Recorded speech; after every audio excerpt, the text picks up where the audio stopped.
Salamlar, vaxtınız xeyir olsun. Mən Adgözəl Lakşin, insan psixologiyası metodisti. Ümumən belə bir psixoloji xəstəlik var. Deyilir, bütün psixoloji xəstəliyin qaynağı buradan başlayır, yaxud elmi nəzəriyyələr olsun, təbii ki, sübutlardan, dəlillərdən söhbət gedir. Psixoaspektiv qaranlıq bir məqam var. Buna psixoaspektiv xəstəlik də deyirlər, yaxud qaranlıq bir məqam da deyilir. Bu nədir? İnsanda heç bir xəstəlik olmadığı təqdirdə bütöv xəstəliklərin daxilində daima cəmləşmiş hiss edir. Obsession olsun, yaxud şizofreniya olsun, bipolyar olsun, daha geniş qlobal yayılan psixoakustik qarabasmalar və s.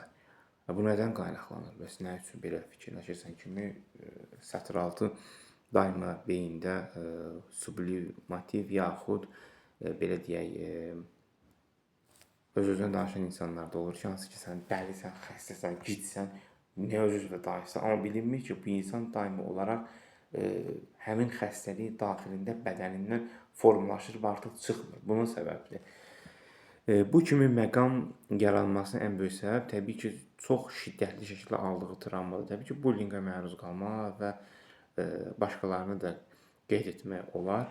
Amma bir şey olmaz ki, heç zaman əgər sən xəstəsənsə, bu travmatik yoldan belə deyək, bütöv bipolyar olsun və ya bundan əlavə dediyimiz kimi şizofreniya olsun, bunları qismən də yoluxmusansa, çalış sən özünə qapanıqlığı birinci aradan qaldır.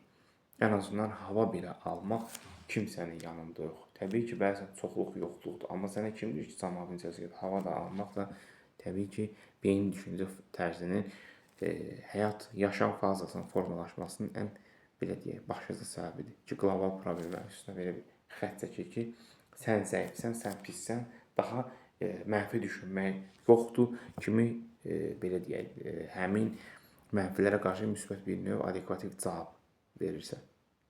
Seanslarımız əyani və onlayn şəkildə həyata keçirilir. Qoşulmaq istəyənlər şəxsi mesaj verməsi məlumat verə bilər.